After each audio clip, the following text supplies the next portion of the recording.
Irmãos queridos, eu creio que já estamos preparados para a nossa aula da Escola Dominical. Primeiramente, queria agradecer muito aos irmãos pela renovação deste convite, que sempre agrada muito o meu coração, estar aqui nesta igreja tão calorosa, tão amigável. Prazer tão grande poder estar com os irmãos na comemoração do aniversário da União Presbiteriana de Homens desta igreja. No boletim saiu que eu sou pastor jubilado. Não sou, não. Eu ainda estou em plena atividade. E a Igreja Presbiteriana, na última reunião do Supremo Concílio, aprovou uma emenda na Constituição que acaba com a jubilação compulsória. Portanto, eu serei pastor em plena atividade até morrer. Até então era 70, esgotava, eu já estava chegando perto, né? Estou com 67 anos, portanto, iria chegar a um ponto final do meu pastorado efetivo, mas já que caiu a jubilação compulsória, vou continuar até morrer.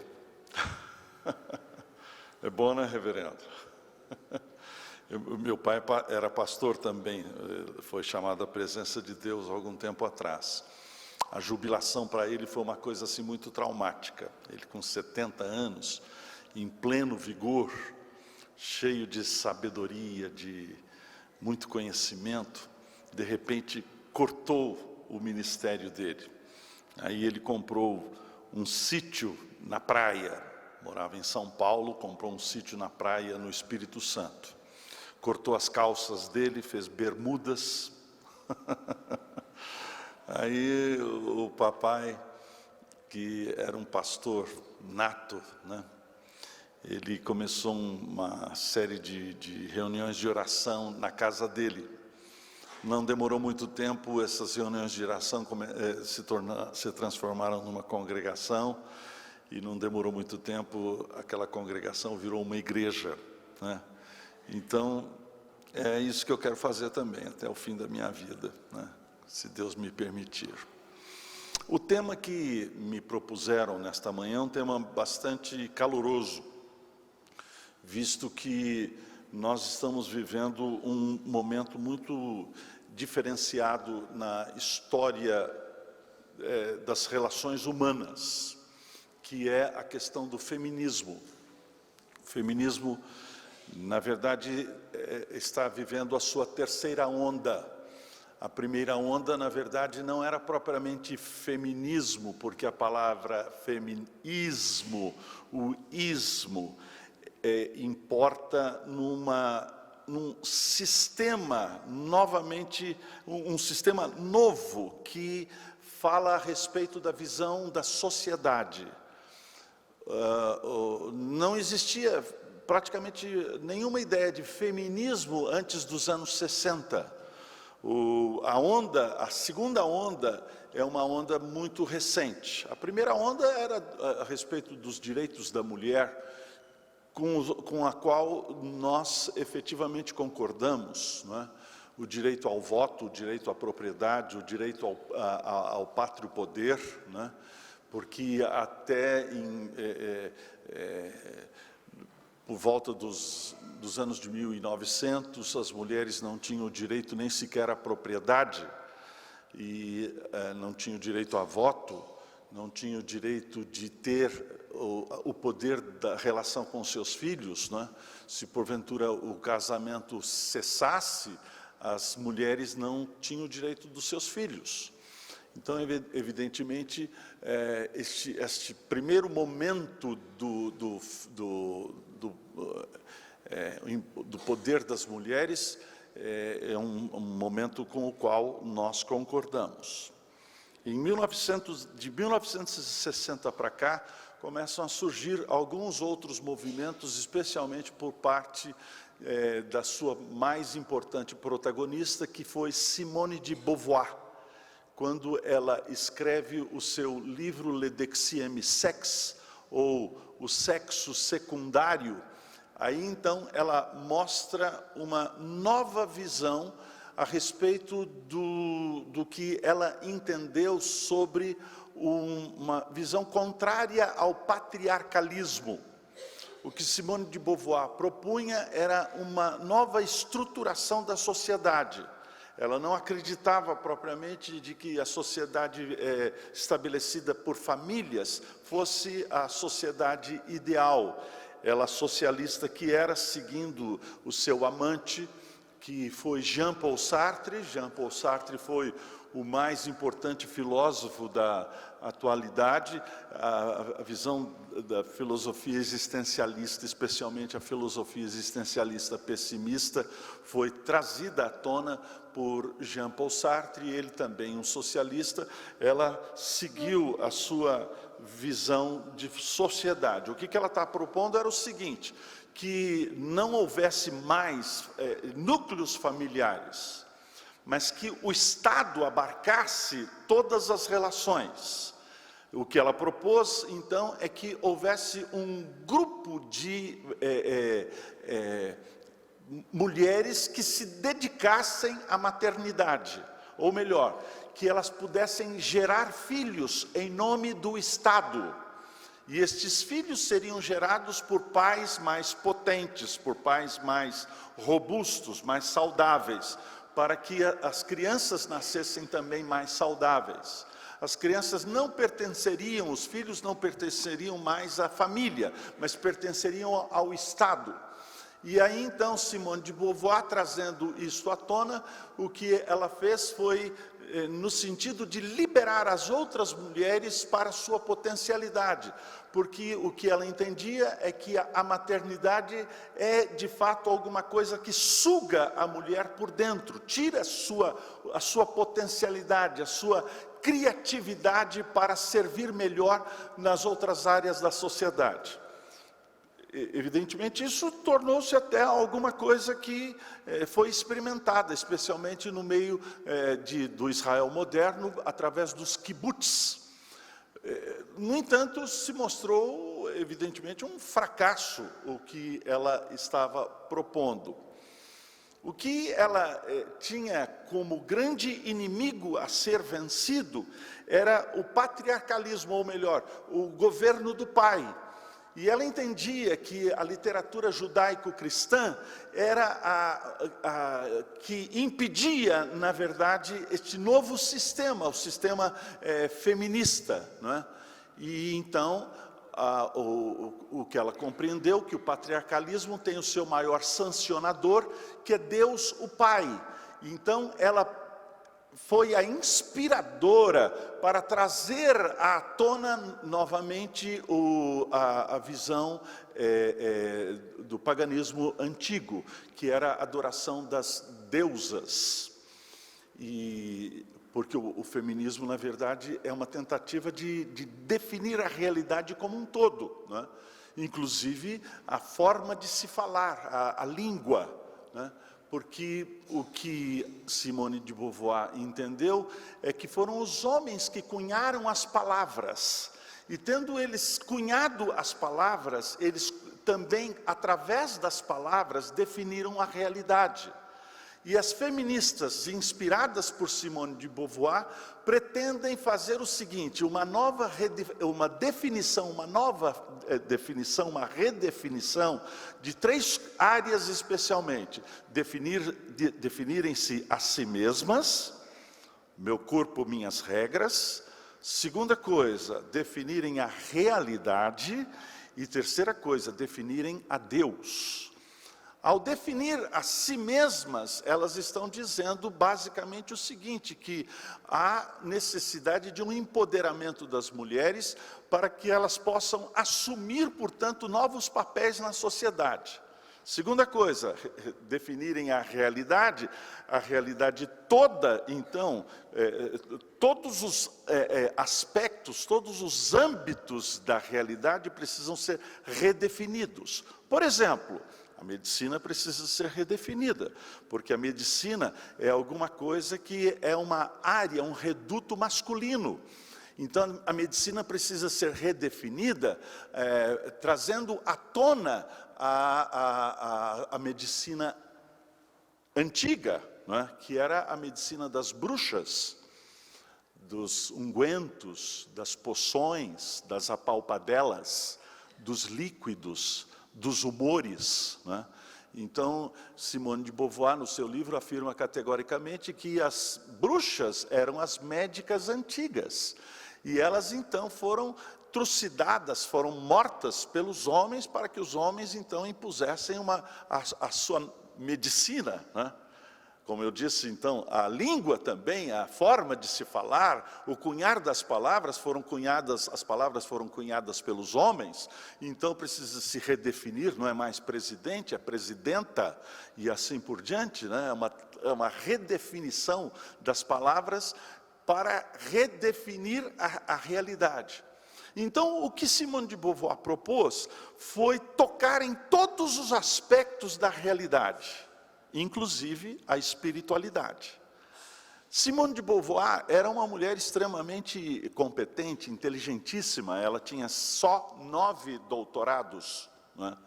E escreveu os seus livros de uma forma muito complexa, muito difícil de ser assimilada. Então, quem tornou mais popular os conceitos de Simone de Beauvoir foi Beth Friedan, nos Estados Unidos. Beth Friedan pegou os conceitos de Simone de Beauvoir e, então, ela traduziu isso de uma maneira mais simples, de ser assimilada. E aí, então, o feminismo começa a tomar corpo nos Estados Unidos. Mas eu quero dizer, sem medo de errar, que o feminismo, antes dos anos 60, não tinha a menor importância, não tinha a menor expressão na sociedade. A terceira onda, ela surgiu do Conselho Mundial de Igrejas, que entendeu os problemas que estavam sendo levantados pelo feminismo e como a igreja poderia, então, responder a estes problemas levantados, né? E aí, então, foi uma mescla do feminismo, a influência do feminismo na teologia contemporânea. E é este momento que nós estamos vivendo. Quando chega este momento, as presbiterianas da Igreja Presbiteriana dos Estados Unidos da América, chamada PCUSA, Presbyterian Church USA, a gente tem que fazer uma distinção, porque, na verdade, existem vários presbiterianos nos Estados Unidos, né? São cerca de 7 diferentes denominações, e as mais conhecidas é esta, chamada PCUSA, que é a união da Igreja Presbiteriana do Norte com a Igreja Presbiteriana do Sul, que naquela época da Guerra da Secessão, que vocês se lembram muito bem, por causa do escravagismo nos Estados Unidos, estas duas igrejas se dividiram. Aí, estas duas igrejas se unem. A Igreja Presbiteriana do Norte extremamente liberal, a Igreja Presbiteriana do Sul mais conservadora, mas na união ela foi totalmente contaminada. E a partir daí, do Norte já saiu uma outra igreja, liderada por Machen, chamada Igreja Presbiteriana Ortodoxa, Orthodox Presbyterian Church, que é uma pequena denominação, mas ela é extremamente importante, porque esta denominação é uma denominação que controla o seminário mais conservador, mais teologicamente reformado dos Estados Unidos, que é o Westminster Theological Seminary.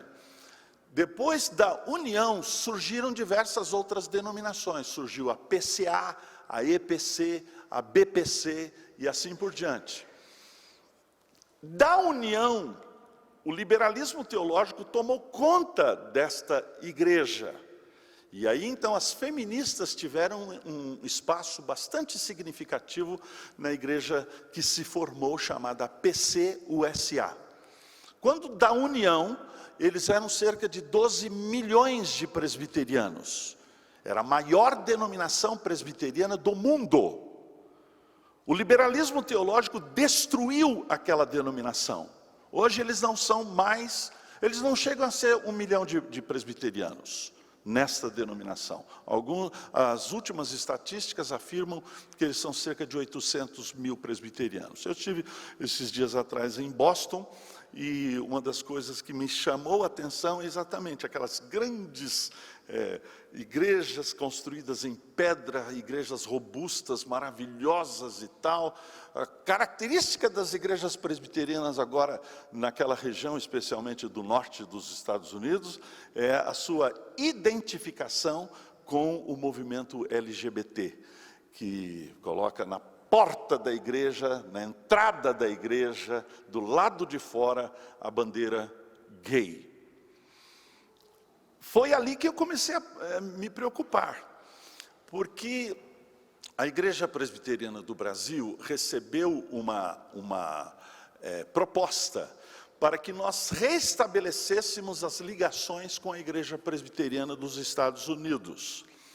E aí, então, criou-se uma comissão bipartite, metade americana e metade brasileira, e esta comissão bipartite eu tive, não sei se o privilégio, mas foi uma luta tremenda. Eu fui o relator desta comissão, trabalhei durante 8 anos nesta comissão, recebendo os norte-americanos, e nós, então, no semestre seguinte, íamos a Kentucky, onde está a sede da denominação. A primeira reunião que nós tivemos, um prédio suntuosíssimo nos Estados Unidos, e haviam cerca de 700 e tantos funcionários da administração geral daquela igreja. No ano subsequente já eram 300, depois no ano seguinte já era 100 e tanto. Hoje não tem mais do que 30 funcionários, porque a igreja é uma igreja decadente, ela está morrendo. Eles perdem cerca de 70 mil a 100 mil membros por ano. É a maior sangria de uma igreja evangélica no mundo. E aí, então, neste contato, eu acabei me interessando muito para estudar a respeito deste assunto, né?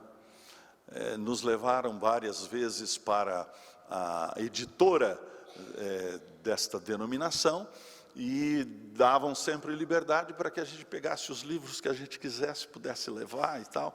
E eu sempre ia lá para a seção mais liberal, a seção das feministas, e aí eu comecei a comprar livros também, e aí escrevi a minha dissertação de mestrado, e depois os meus trabalhos de doutorado sobre esta área. A primeira a dissertação foi sobre a cosmovisão feminista, que me gastou bastante tempo, mas um assunto muito triste, mas ao mesmo tempo muito interessante. Depois, nos meus trabalhos de doutorado, eu falei sobre a influência do feminismo na teologia contemporânea. Nós estamos debaixo de uma exacerbada influência, Simone de Beauvoir propunha o seguinte, que as relações homem e mulher deveriam ser abrandadas por um período em que não houvesse propriamente uma caracterização da masculinidade e nem da feminilidade. E o que ela propôs foi o fundamento do movimento gay, que é uma passagem para uma nova era que se espera. Mollenkott, que é uma das grandes feministas norte-americanas, defendeu a sua tese de doutorado na Universidade de Harvard, Mollenkott presbiteriana, e ela dizia, de vez em quando a gente ouve uns troços desses, parece que é uma coisa assim, meio maluca, né? Não tem, será que alguém pode imaginar um negócio desse? Ela dizia o seguinte, que nas épocas primevas só existiam mulheres, não existiam homens. As mulheres elas tinham duplo sexo, elas eram uma espécie assim de hermafroditas, como minhocas que se autorreproduzem, né? Era o sexo original.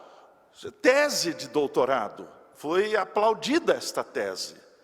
Era o XX, o cromossomo XX original, né? Que de repente aparece uma anomalia. Surge um XY pequenininho. Uma coisa assim, maluca de tudo.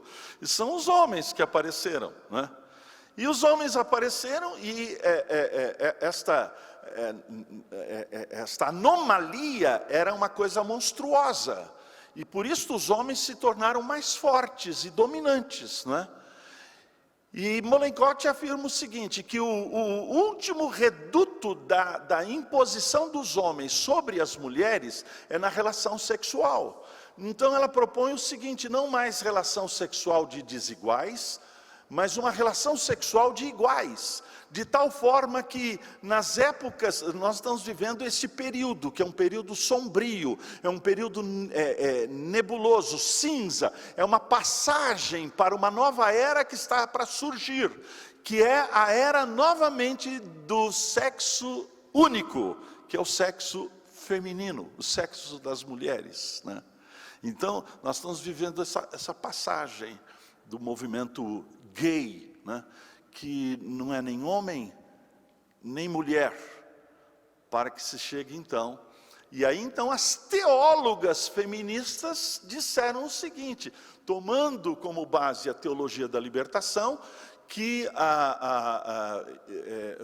propugna por uma nova visão marxista da sociedade, com uma linguagem cristã. Então, o marxismo latino-americano, a teologia da libertação latino-americana, trazida por Gustavo Gutierrez, esse teólogo peruano, o que se afirma é o seguinte, nós temos que tratar da questão do que é empoderado e do pobre, né? É o pobre que efetivamente tem uma visão do reino de Deus. O reino de Deus vai se estabelecer pelo pobre. Este mesmo movimento tomou uma nova perspectiva na Europa e nos Estados Unidos. Quem é o pobre agora é substituído pela parte frágil da sociedade, que são as mulheres. E elas é que têm a sensibilidade de trazer à tona o reino de Deus. Então, vocês perceberam que toda linguagem é uma linguagem marxista e usando terminologia cristã, mas no fundo é um fundamento de uma visão marxista. Bom, tudo isso então, meus irmãos, foi trazido à tona, né, pelo Conselho Mundial de Igrejas, e até então nós não conhecíamos a terceira onda, né? A terceira onda está agora no meio de nós. A grande maioria das feministas cristãs, né, elas não sabem exatamente a heresia que elas abraçaram, né, porque tem muita feminista cristã no meio da igreja, mas não sabem a heresia que elas estão abraçando. Se conhecerem o movimento da primeira onda e logo depois o movimento da segunda, ou melhor, da segunda onda e da terceira onda, certamente essas mulheres vão entender que são realmente, estão pisando num terreno muito perigoso. Li recentemente um livro chamado Adoração das Deusas, e esta autora judia, ateia, ela fala com as suas contrapartes, as suas colegas feministas cristãs. Ela diz assim, ela é uma feminista autêntica, canadense. Ela diz assim, olha, vocês deixem o feminismo cristão, porque feminismo e cristianismo são incompatíveis. São incompatíveis. Então, estudando tudo isso, acabei me envolvendo com este aspecto na vida da igreja, e recentemente começo a observar que a igreja presbiteriana começa a dar passos em direção a este empoderamento das mulheres na vida da igreja. Contrários, portanto, aos textos claros das Escrituras. Hoje, me parece que há no meio da nossa denominação um preconceito quanto ao apóstolo Paulo, porque parece que o apóstolo Paulo é muito mal educado. Ele diz assim, não permito que as mulheres falem na igreja. Então, quando o apóstolo Paulo fala um negócio desse, né? E aí começa a surgir no seio de nossa denominação aqueles hermeneutas, aqueles intérpretes das Escrituras que dizem o seguinte: existem textos que são chamados crux interpretum, ou melhor, estes textos são os textos interpretadores, são os textos cruciais para a interpretação do resto das Escrituras. Quando o apóstolo Paulo escreve a sua carta aos Gálatas e afirma: diante de Deus não há nem homem nem mulher, nem escravo, nem livre, nem judeu, nem gentio e tal, ele está então tomando, na verdade, o ponto interpretativo do restante daquilo que ele escreve. Este texto é o texto para interpretar os outros textos do apóstolo Paulo. Quando o apóstolo Paulo então escreve a Timóteo que as mulheres não devem ocupar ou tomar para si o empoderamento ou a autoridade de homem, ou então quando escreve a sua carta aos Efésios e faz a diferenciação de papéis, ou pior ainda, quando escreve a sua carta aos Coríntios e afirma que as mulheres devem se manterem caladas na igreja, então estas outras passagens são passagens meramente presas ao veso cultural do apóstolo Paulo. Ele está preso a uma cultura e, portanto, ele se acomodou àquela cultura. Mas isso não é a palavra de Deus, é a acomodação cultural. A palavra de Deus é o crux interpretum, é Gálatas, e não propriamente estas outras passagens que descrevem uma cultura. Agora, se é isto, então nós estamos numa situação bastante desconfortável, porque nós afirmamos que as Escrituras são a palavra de Deus e tomamos as Escrituras como a nossa única regra de fé e de prática. Se é isto, então, o que nós podemos, qual o poder que nós temos para definir o que é cultural e o que é normativo? Esse que é o ponto. E agora, recentemente, a nossa igreja toma uma decisão que parece que nós estamos caminhando para distinguirmos o que é cultural e o que é normativo. E aí me preocupou muito esse assunto agora, especialmente, né?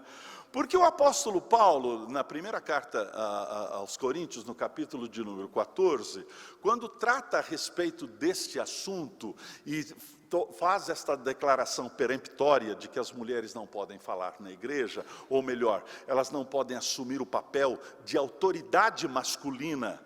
Ele não está falando de que as mulheres não podem falar, não podem ensinar de uma maneira geral, porque quando escreve a Tito, ele afirma que as mulheres mais velhas devem ensinar as mais novas. O que ele está falando é a respeito deste empoderamento que também existia naquela época, por causa da guerra ou da revolução contra o véu. Vocês se lembram, quando o apóstolo Paulo fala exatamente a respeito desta tentativa de empoderamento, né? Então, veja só, o que nós nos metemos, nós estamos distinguindo o que é normativo e o que é cultural. Se nós fazemos essa distinção, qual é o poder que eu tenho diante do texto? Então eu passo a ter, na verdade, poder sobre o texto, quando na verdade a hermenêutica cristã, reformada, bíblica, calvinista, presbiteriana, não admite esta possibilidade de eu ter poder sobre o texto, eu distinguir, eu destrinchar o texto. É o texto que tem poder sobre mim, e ele me normatiza, e eu tenho, na verdade, diante destas realidades, algo que é extremamente importante do nosso posicionamento presbiteriano. A única coisa que exerce poder sobre a minha consciência é a palavra de Deus. Enquanto eu estou falando aqui, vocês estão, na verdade, me julgando. E eu sou julgado, na verdade, e vocês discriminam se porventura o que eu falo se fundamenta ou não na palavra de Deus, porque a pedra de toque é a palavra de Deus. No momento em que eu sou a autoridade sobre a palavra, então não existe mais autoridade. Nós então passamos a viver uma filosofia hegeliana. A filosofia hegeliana, Hegel dizia basicamente o seguinte: não existe verdade absoluta, o que existe é uma tese. E esta tese, a toda tese se opõe uma antitese. Aonde está a verdade? Eu digo A, você diz B. Aonde está a verdade? Em nenhum lugar. Alguém mais competente do que eu e do que você, chega a uma síntese. Eu digo A, você diz B, e o mais inteligente do que nós dois diz não, C. Não, A, B, C. Não. O C também não é a verdade absoluta, é uma mera síntese, que se transforma numa tese, a qual se opõe uma antitese, e aonde se encontra uma nova síntese, que na verdade não é uma síntese, é uma nova tese, a qual se opõe uma antitese, e aí então se encontra uma outra síntese. Vivemos num chão gelatinoso, não existe verdade absoluta. O que nós cremos é que existe a verdade absoluta, no entanto, eu não tenho o monopólio da verdade absoluta. A verdade absoluta está fora de nós, e nós admitimos que a verdade absoluta está expressada de uma forma clara e absoluta na palavra de Deus. E eu então chego à palavra de Deus e me curvo a ela, porque ela exerce poder sobre a minha consciência. Não é só o sola escritura, é o tota escritura. Não é só a escritura, é a escritura como um todo. Eu não discrimino as escrituras, eu recebo as escrituras e as aplico na minha vida e na existência da igreja e de minha família de uma forma geral. Aí então, como explicar a questão do apóstolo Paulo ser tão mal educado? Não admito que a mulher fale na igreja. E eu não sei se você já ouviu algum sermão sobre esse assunto. É tão melindroso que raramente, quase que nunca, a gente traz à tona essas declarações aparentemente mal criadas do apóstolo Paulo, quando escreve a Timóteo, afirmando que as mulheres não devem exercer o papel de homem, e depois quando escreve a sua carta aos Efésios, da mesma forma, e de uma forma mais longa, 1 Coríntios capítulo de número 14. Bem, irmãos, eu comecei a pensar sobre esse assunto. Será que Paulo é mal educado? Será que ele é machista? Grosseiro? Essas declarações foram colocadas no jornal oficial de nossa denominação. Provavelmente um dos maiores intérpretes do Novo Testamento, que faleceu há algum tempo atrás, dentro de nossa denominação, Dr. Valdir Carvalho Luz, ele tinha esse pensamento, que o apóstolo Paulo pura e simplesmente sucumbiu à cultura da sua época, e que nós, então, temos que superar este momento cultural que oprimia as mulheres. Será que é isto? Será que é isto? Bom, o reverendo Valdir era um gigante, um grande intérprete, conhecedor profundo do grego e do hebraico, e eu, um pigmeu, tive a ousadia de escrever um artigo mostrando, não é isso, doutor Valdir, não é isso. E toda a ortodoxia que eu aprendi, o reverendo Evandro também, aprendeu das mãos do reverendo Valdir, né? Doutor Valdir era um ícone para nós lá no seminário de Campinas. E discordar do doutor Valdir, para mim, foi uma coisa assim muito penosa, mas eu tive que fazê-lo. E aí, estudando o apóstolo Paulo, eu percebi que o apóstolo Paulo fundamenta o seu posicionamento, né? Posicionamento que ele expressa de acordo com o restante das Sagradas Escrituras, especialmente no relato da criação. Ele expressa isto através de 4 argumentos. Primeiro argumento, o argumento da criação. Segundo argumento, o argumento da queda. Terceiro argumento, o argumento da decência. E o quarto argumento, o argumento da autoridade. O primeiro argumento, ele diz assim, olha, eu não admito que a mulher fale na igreja, porque primeiro foi criado o homem. Que argumento é esse? Qual é o problema?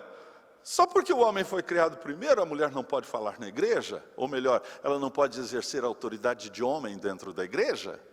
Bom, então vamos entender alguma coisa em relação a princípios da masculinidade que são colocados aí nestas considerações paulinas. O homem foi criado primeiro, é verdade. Por que o homem foi criado primeiro e não conjuntamente com a mulher? Ou melhor, por que a mulher não foi criada primeiro? Porque ela é a fonte da onde procede a vida, segundo a visão pagã, né? As mulheres é que têm os líquidos, têm os humos da sexualidade, aonde então procedem as fontes da vida. É da mulher, não é do homem. Mas a Bíblia diz o contrário, a Bíblia diz que foi o homem criado primeiro, né? O homem não procede da mulher, é a mulher que procede do homem, né? Mas por que ele foi criado primeiro? E o apóstolo Paulo traz este argumento. Porque na verdade, meus irmãos, o apóstolo Paulo afirma categoricamente que o homem, ele denomina, e ao denominar, domina. A ordem de Deus foi para que ele denominasse, ou melhor, ele desse nome aos animais. Na medida em que ele vai dando nome aos animais, ele põe os animais debaixo do seu reino, debaixo do seu controle. Porque na verdade o Éden também é perigoso. A gente pensa que o Éden é o paraíso, o idílio, onde tudo é harmonioso. Não é não, gente. Lá também tem a serpente está lá. Então é necessário que ele ponha em ordem a casa, que ele ponha em ordem o ambiente, o habitat, de tal forma que ele produza um ambiente para proteger aquela que virá depois. É parte, portanto, da ideologia da masculinidade, exatamente este princípio. É o homem que toma para si o aspecto mais perigoso da sociedade humana. O homem, na verdade, recebe em si um excelente, altíssimo, elevado privilégio, que é o privilégio da liderança. Mas este privilégio da liderança é um privilégio mortal. Ele assume para si a responsabilidade de morrer, de confrontar os inimigos, de dominar os inimigos, de tal forma que quando a mulher ela chegue a um ambiente protegido, seguro. É este o argumento do apóstolo Paulo. O argumento do apóstolo Paulo, quando ele levanta este primeiro aspecto, o aspecto da criação, não é contrário à mulher. Pelo contrário, ele está fazendo isto em favor das mulheres, que as mulheres devem ser protegidas pelo sexo mais forte. Por isso que Deus nos fez mais robustos, mais fortes, mas não é para que nós amedrontemos as mulheres, mas para que as mulheres, na verdade, olhem para nós e nos admirem, porque somos protetores delas. É por isso que os homens é que vão para a guerra. Existem duas nações que até pouco tempo atrás, cerca de 10 anos atrás, permitiam que as mulheres fossem para a frente da batalha. Os Estados Unidos e Israel. Nenhuma nação moderna até então permitiu isto. Foi, na verdade, um levante feminista nos exércitos israelenses e nos exércitos norte-americanos, porque se as mulheres não pudessem ir para a batalha, pudessem enfrentar a batalha, no fronte da batalha, elas não podiam chegar ao generalato. Então, elas advogaram esta possibilidade. E quando isto aconteceu, muitas delas foram tomadas como presas dos inimigos. E o moral do exército americano caiu sensivelmente. É interessante. Há um artigo publicado pela revista Veja, nas páginas amarelas, uma entrevista de um general norte-americano. Ele disse o seguinte: o exército americano até então era o exército mais eficiente do mundo. Havia obediência irrestrita. Quando as mulheres começaram a ingressar nas fileiras e no generalato do exército norte-americano, os homens, os soldados, abrandaram.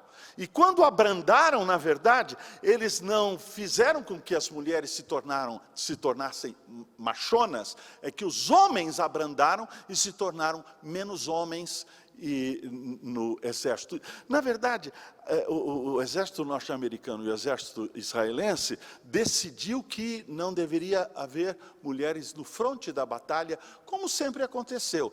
É o homem que vai à batalha, é o homem que sangra, é o homem que morre.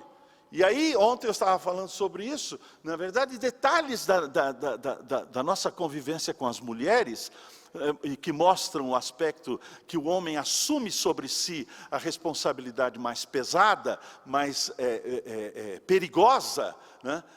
Detalhes, aquilo que eu falei ontem, por exemplo, quando meu pai dizia para mim: meu filho, quando você sair com a sua mãe, põe a sua mãe para dentro da calçada. Quando você sair com a sua namorada, põe a sua namorada para dentro da calçada. Quando o papai dizia isso para mim, inicialmente eu não sabia o que isso significava. Mas o que significava é: meu filho, se alguém tem que morrer, morra você. Você é o escudo de sua esposa.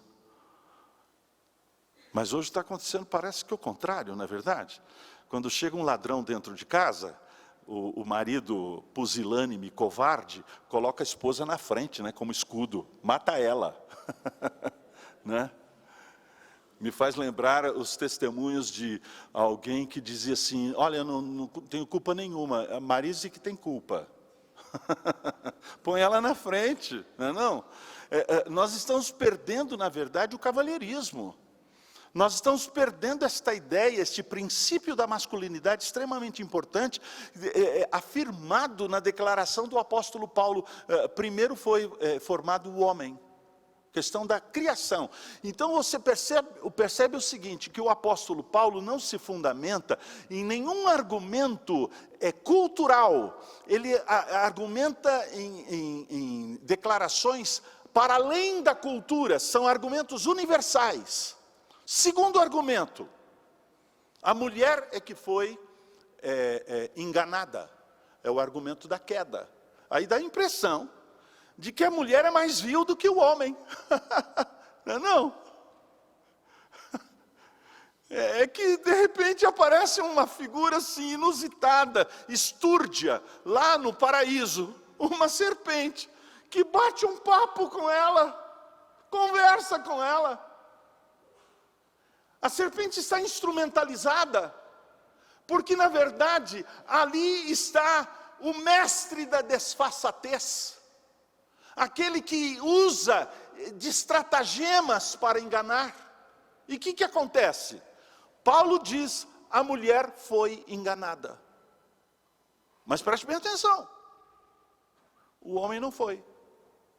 Ou melhor, o homem ali, Adão, comete um pecado pior do que o pecado de Eva. A natureza do pecado masculino e do pecado feminino são de ordens diferentes. Mas Adão comete o pecado, segundo o relato bíblico, em sã consciência. Ele sabe o que está acontecendo. Ele vê a sua mulher batendo um papo com a serpente e calado, covarde, pusilânime.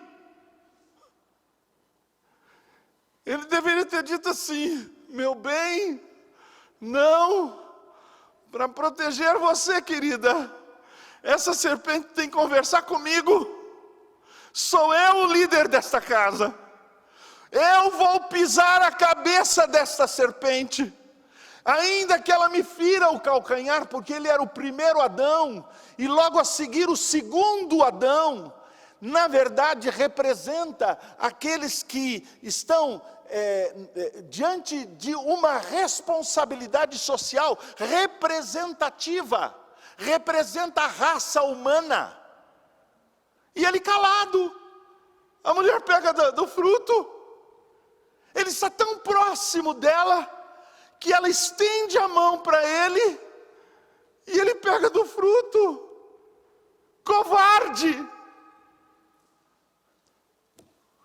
O argumento não é um argumento contra as mulheres, é um argumento em favor das mulheres. Quando o apóstolo Paulo diz que as mulheres foram enganadas, é porque elas foram susceptíveis a esta milonga, a esta malandragem imposta ali nos argumentos da serpente. O homem, ele se apercebe de tudo isto. Sabe que o maior pecado masculino não é o pecado da tirania. Os homens são tiranos. A maldade masculina é terrível. Nós assustamos as nossas esposas. Ao invés de que elas tenham, olhem para nós assim com respeito, com dignidade, nossa, como meu marido é forte, não é? Vários homens fazem do seu braço um poder para assustá-la. A força masculina não é contra as mulheres, a força masculina é contra tudo aquilo que possa agredir as mulheres. Nós deveríamos proteger as mulheres. Portanto, meus irmãos, o maior pecado masculino não é propriamente a tirania, ainda que a tirania seja um pecado grosseiro dos homens. Os homens são grosseiros. Os homens, na verdade, por causa do pecado, a distorção do pecado, passaram a ferir as mulheres não somente com o braço, mas ferir as mulheres com a palavra. Mas esse não é o maior pecado. O maior pecado, segundo os teólogos, é o pecado da uxoriedade. Ou melhor, o pecado da indiferença. Quer ir? Que se dane. Pode ir. Quer tomar a posição de liderança? Pode ir. Enquanto eu vejo mulheres assumindo a liderança espiritual da igreja e assumindo o púlpito da igreja, eu vejo um bando de covardes nos assentos. Nós deveríamos dizer o seguinte: não, não, 1000 vezes não. Nós assumiremos o papel mais arriscado da igreja. Assumiremos o papel mais arriscado da sociedade. Assumiremos o papel mais arriscado na família, para proteger as mulheres. E meus irmãos, veja só, eu estou falando tudo isso, e esse assunto é um assunto extremamente controverso.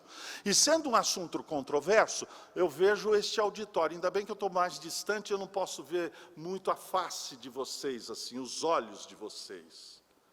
Mas eu sei, eu já recebi várias flechadas até agora. Porque a liderança masculina é perigosa. Na verdade, o púlpito não é propriamente um púlpito, o púlpito é uma trincheira. E eu acho o púlpito de acrílico horrível, né? Eu prefiro o púlpito de madeira, para me esconder. É trincheira, é o esgrimar da verdade.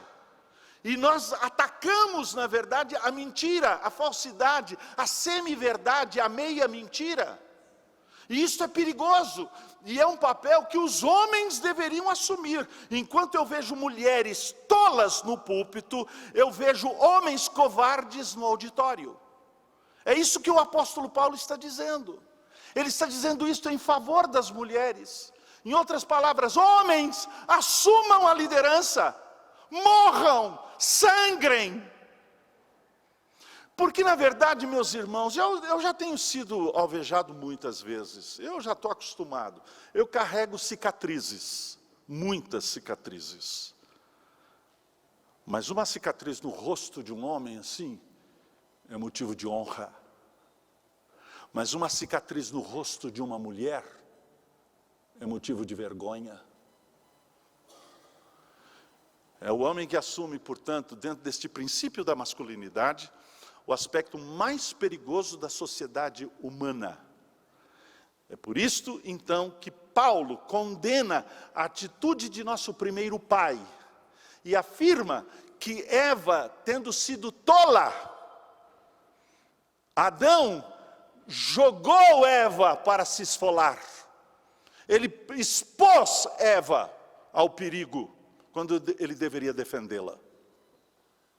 Terceiro argumento. O argumento da vergonha, da decência. O apóstolo Paulo diz que não é decente que a mulher assuma o papel de homem. Primeiro, não é decente por causa do rompimento da natureza. A natureza fez com que nós percebêssemos claramente que os homens é que deveriam assumir este papel mais arriscado para proteger as mulheres e as crianças. Não é decente, é contra a natureza. É contra a natureza. Um homem efeminado é contra a natureza. Um homem, na verdade, jamais será uma mulher, mesmo que ele faça uma decepação da sua genitália. Mesmo que ele faça isso, ele jamais será uma mulher, ele será sim um homem fracassado. Mas uma mulher também jamais será um homem, mesmo que ela mutile os seus seios, ela jamais será um homem. É porque parte propriamente do DNA, daquilo que é mais profundo de dentro de nós, a nossa natureza masculina e a nossa natureza feminina. Homem é homem, mulher é mulher, graças a Deus. Não é decente, o apóstolo Paulo diz assim, não é decente que um homem se pareça com uma mulher. E é interessante, reverendo, a gente quando era mais novo, eu não tenho ouvido muito esse comentário, mas eu ouvi muitas vezes do meu pai. O papai dizia para mim assim, menino, seja homem. Lembra os mais velhos aqui, quando a gente ouvia o papai dizendo assim, menino, fala que nem homem, não é não? E depois, conversando com uma fonoaudióloga, eu descobri uma coisa que é interessantíssima. A voz masculina é aprendida. O menino precisa ter uma referência masculina, da voz impostada masculina, para que ele possa aprender a voz masculina. A passagem de voz da infância, da voz do menino para a voz de homem, é aprendida. Ele tem que ter, na verdade, alguém que ele admira. Um professor, um pastor, ou um amigo mais velho, ou então o pai dele, preferencialmente, para que ele ouça essa voz, e então ele imposte a voz dele. As mulheres não. Eu acho uma das coisas mais deliciosas é ouvir a voz feminina. A voz feminina continua sendo delicada.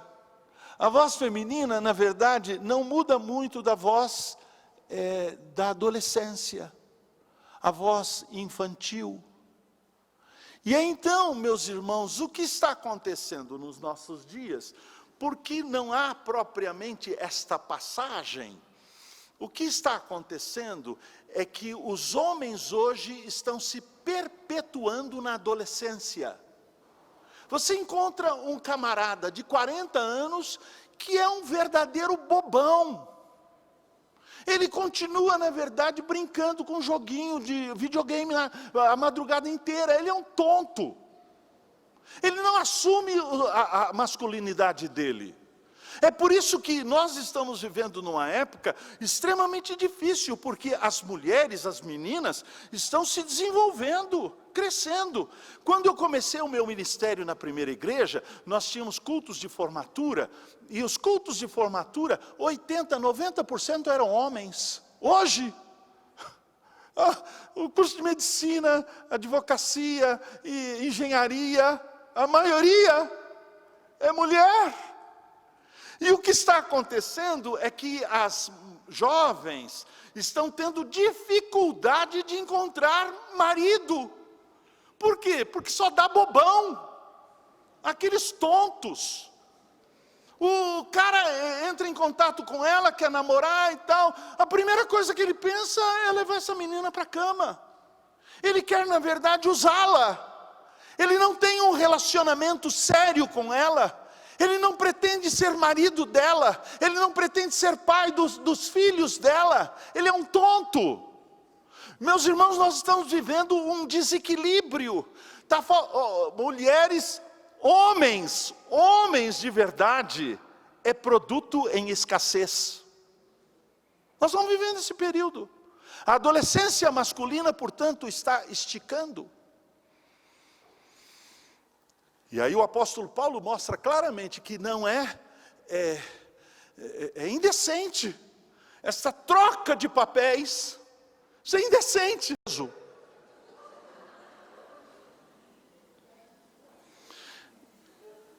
Irmãos queridos, há esta inversão. Nós estamos vivendo esta inversão. E esta inversão, o apóstolo Paulo diz assim, é indecente. Não é decente. É alguma coisa que agride. É claro que o movimento LGBT, né, tem um dos aspectos deste movimento que é, na verdade, a tentativa de dizer que existem simpatizantes neste movimento. Não, eu não sou homossexual, não sou lésbica, mas eu sou simpatizante. Para quê? Para calar a boca de todo mundo. Quem tem uma posição bíblica, na verdade, hoje está vivendo uma situação muito constrangedora, porque você não pode falar a respeito do assunto. Você não pode, na verdade, esgrimar. Você não pode argumentar contrariamente. Nós temos que argumentar, porque é contra a natureza. É contra a natureza. É o argumento do apóstolo Paulo, não é decente. Agora, veja só. Ele se fundamenta numa outra visão, que é a visão que está sendo trazida à tona, é a visão pagã. É a visão da adoração das deusas. Porque uma das coisas que o feminismo, chamado cristão, tenta fazer é a retradução das escrituras. Uma tradução mais palatável. Deus / ele e ela.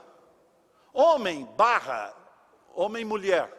Então é uma tentativa de retraduzir as escrituras, mas essa tentativa de retraduzir as escrituras é simplesmente impossível, porque o patriarcalismo, ele está intrincado no texto. Se você tentar tirar o patriarcalismo, o governo do pai, das escrituras, você vai promover, na verdade, uma devastação do texto.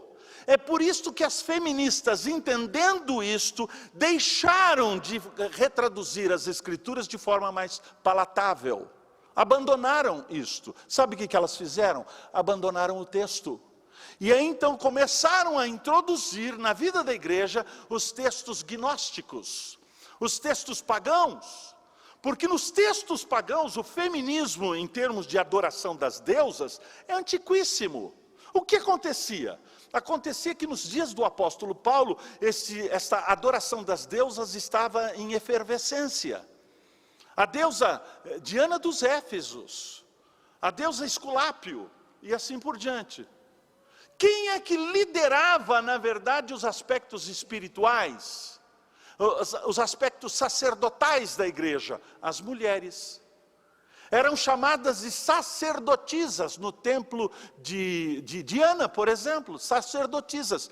Mas elas também eram chamadas de sacerdotisas prostitutas. Por que prostitutas? Porque era o culto à fertilidade. A coisa mais importante a cultuar era a fertilidade. Acabou, reverendo? Se acabou, eu paro. Porque a coisa mais importante vem a seguir, mas eu paro. Era o culto à fertilidade. E o culto à fertilidade era promovido através de coitos múltiplos. Os homens amavam aquele tipo de culto. As sacerdotisas eram simplesmente devastadas. Elas se colocavam ali como prostitutas. Relações sexuais múltiplas. Orgasmos homéricos. Êxtases orgiásticos. Gritos lancinantes. O culto, na verdade, era um culto todo voltado a este aspecto da espiritualidade que se extravasa, que não tem limites, que não tem meticulosidade. Faziam o que vinha na telha.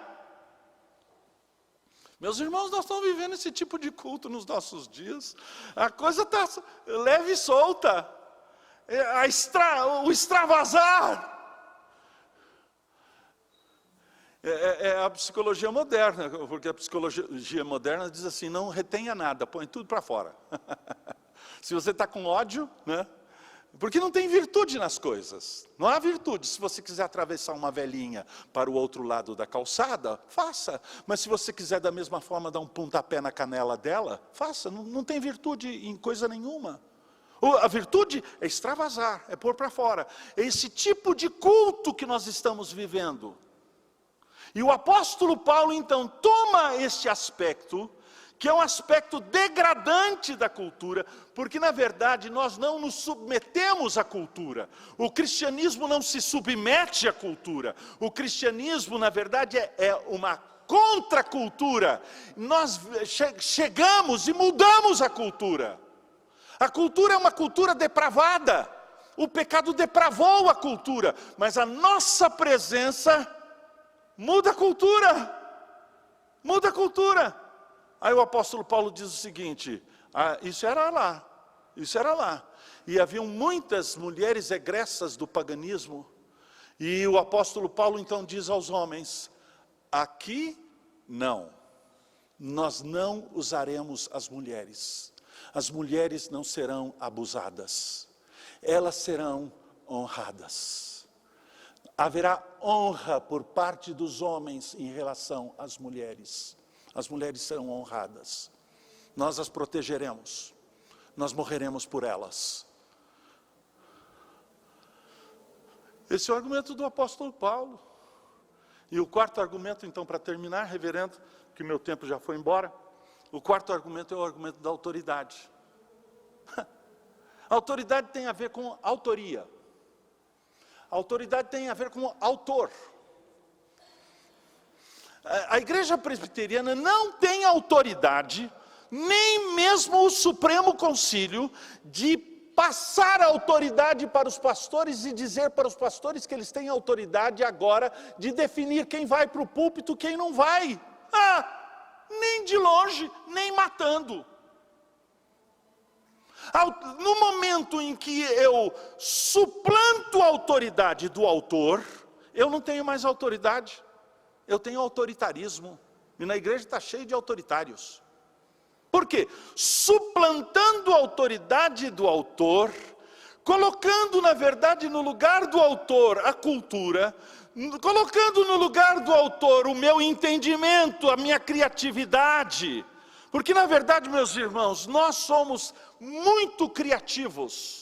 O culto que prestamos a Deus, muitas vezes é produto da criatividade humana, não tem nada a ver com a Bíblia.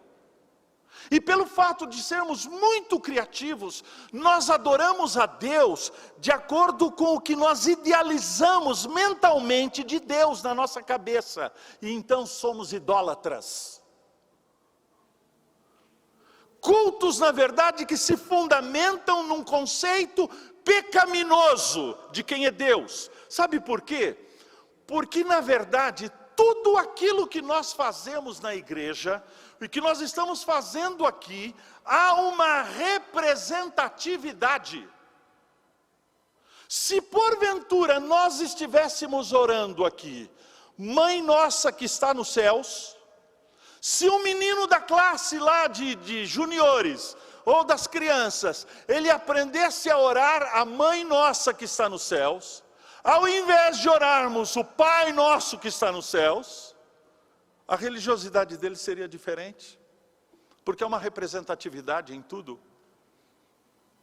Na verdade, meus irmãos, o que nós fazemos aqui é como na terra como nos céus. Nosso modelo não é a terra. É por isso que quando o modelo é a terra, o culto se transforma num show. É interessante. Quando o modelo é a terra, é o culto para atrair o auditório. Quando o modelo é a terra, nós temos perspectivas, na verdade, de propaganda. Nós fazemos propaganda, não anunciamos a verdade. Porque o culto, na verdade, meus irmãos, quando não representa a autoria, quando não representa o autor, tudo mais no culto representa outra coisa. É por isso que o apóstolo Paulo diz assim, é necessário se submeter à autoridade. Se vocês imaginam que o que eu estou falando é coisa assim banal, diz o apóstolo Paulo, lembre-se que o que eu estou falando é palavra do Senhor. A autoridade é do Senhor. Nós representamos ao Senhor. É claro, meus irmãos, que Deus não tem sexo. Deus é um espírito puro, mas Ele determinou ser chamado de Pai. Há uma representatividade nisto. A paternidade representa relações para uma dimensão que nós não vemos, mas que nós estamos fazendo aqui na terra, como é no céu. Há uma dimensão espiritual em tudo aquilo que nós estamos fazendo aqui agora. Na verdade, meus irmãos, um púlpito assumido por uma mulher, este púlpito não fará pastoras, mas destruirá o pastorado, porque nubla e destrói, distorce a representatividade. É um perigo assumir o púlpito, ainda mais quando a gente traz assuntos controversos. Se a gente traz assuntos assim, en passant do dia a dia, mas se você traz assuntos e o púlpito é lugar da controvérsia, da apologética. O culto, na verdade, o púlpito esgrima com a verdade. Extremamente importante. Leia o apóstolo Paulo nas suas cartas o tempo todo esgrimando. Ele faz com autoridade. Por quê? Porque ele está debaixo do autor. Então o quarto argumento é este. Se alguém entende ser espiritual, lembre-se que o que eu falo é mandamento do Senhor. Não tem Supremo Concílio que determine a autoridade dos pastores. Quem determina a autoridade dos pastores é Deus. É a sua palavra. Então, se você tem aqui nesta igreja ou em qualquer outro lugar que você vai um pastor que não seja fiel às Sagradas Escrituras, não obedeça. E na igreja, se nós temos um concílio que é infiel às Sagradas Escrituras, não se submeta. Tem um preço a pagar. Algumas vezes o preço é alto, mas é isso que nós temos que fazer. E é interessante, meus irmãos, Calvino foi quem afirmou, se Deus quiser amaldiçoar uma congregação, Ele colocará no púlpito desta igreja um pastor criativo. Mas se Ele quiser abençoar uma congregação, Ele colocará no púlpito desta igreja um pastor fiel às Sagradas Escrituras. É por isso que quando abrimos a boca, estamos falando a palavra de Deus. É por isso que a gente tem que ter, então... E a autoridade que a gente tem não é nossa. Não tenho autoridade nenhuma. Mas eu tenho autoridade no momento em que eu estou debaixo do autor. 4 argumentos, portanto. O argumento da criação. O homem foi criado primeiro para proteger a mulher. É um princípio da masculinidade. Segundo argumento, o argumento da queda. O homem foi covarde. Ele, na verdade, deveria ter assumido a responsabilidade de pisar na cabeça da serpente. Não o fez. Ele expôs a sua mulher. E expondo a sua mulher, ele dilacerou a raça humana. Ele expôs a mulher à vergonha. Terceiro argumento, o argumento da decência. O argumento da decência implica que a mudança disto é mudança da natureza. E a mudança da natureza é indecente. Um homem que se parece com uma mulher é indecente. Uma mulher que se parece com um homem é indecente. E além de tudo, isto implica que as mulheres não devem ser usadas, abusadas na igreja. Elas devem ser protegidas. E o quarto argumento, o argumento da autoridade. Permaneçamos debaixo do autor. É melhor.